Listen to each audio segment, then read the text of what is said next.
tidak sudah bisa dilakukan di Balai Pengawasan Obat dan Makanan BPOM Gorontalo.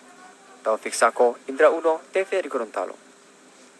Baik pemirsa, untuk mengkonfirmasi informasi tersebut kami akan mencoba menghubungi Dr. Trianto Bialangi yang merupakan koordinator tim medis gugus tugas percepatan penanganan COVID-19 Provinsi Gorontalo, dan kita akan mengetahui bagaimana kondisi ataupun kabar terkini mengenai hasil tes dari spesimen swab PCR terkait COVID-19. Assalamualaikum, halo. Kami akan terus mencoba untuk menghubungi Dr. Trianto Bialangi yang merupakan koordinator tim medis gugus tugas percepatan penanganan COVID-19 Provinsi Gorontalo untuk mengkonfirmasi berita terkini atau informasi terkini terkait hasil tes spesimen swab PCR terkait pasien ataupun COVID-19 yang kita akan hubungi. Sekali lagi kami akan menghubungi. Assalamualaikum. Waalaikumsalam warahmatullahi wabarakatuh. Selamat malam Pak Dr. Trianto. Selamat malam, Assalamualaikum warahmatullahi wabarakatuh. Baik Pak, kami akan mengajukan pertanyaan pertama langsung saja Pak.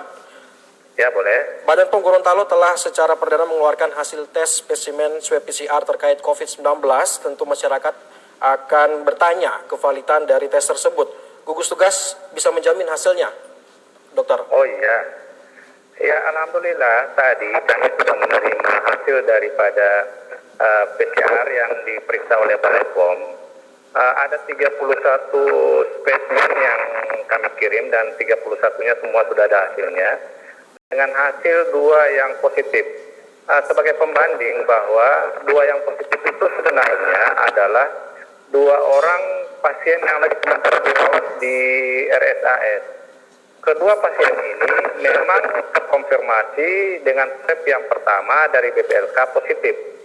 Dengan ini berarti kita bisa melihat dan kita bisa menilai bahwa laboratorium di Balai POM ini setara dengan laboratorium yang ada di BPLK Makassar dan terstandar standar WHO.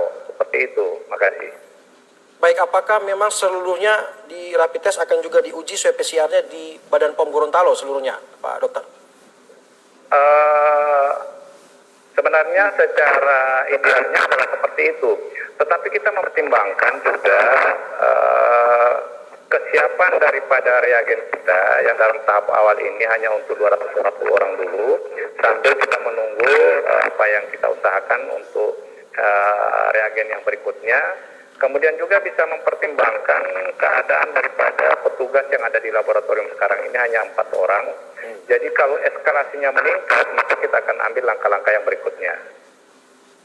Baik, Pak Dr. Trianto, kabar terakhir 2 pasien lagi terkonfirmasi COVID-19.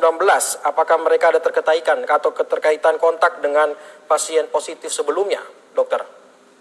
Oh ya, secara bersamaan kira-kira sekitar pukul 12.30 tadi, kami menerima hasil dari BPLK Makassar.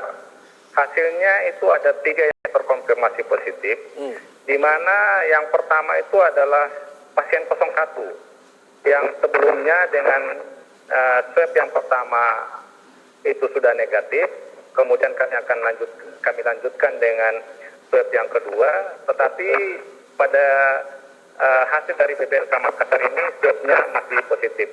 Berarti 01 ini masih kita konfirmasi lagi untuk minimal 2 kali negatif baru bisa dinyatakan sembuh. Yang kedua ada seorang pasien namanya LA, kami sebut dengan pasien 13, perempuan, umur 41 tahun, beralamat di Kelurahan Botu, Kecamatan Dumboraya, Kota Gorontalo.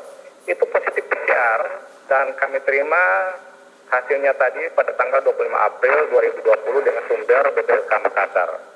Yang kedua adalah kami sebut dengan pasien 14.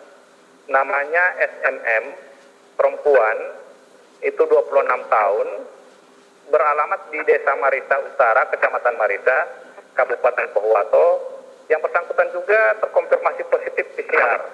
Jadi kita ketambahan 2 yang baru, dan sekarang ini posisi 14 pasien yang terkonfirmasi yang ada di Provinsi Gorontalo. Begitu. Baik, Dokter Trianto, dengan adanya terus penambahan pasien positif COVID-19 terakhir, himbauan atau harapan kepada masyarakat untuk mencegah penyebaran virus COVID-19 ini, silakan Pak Dokter.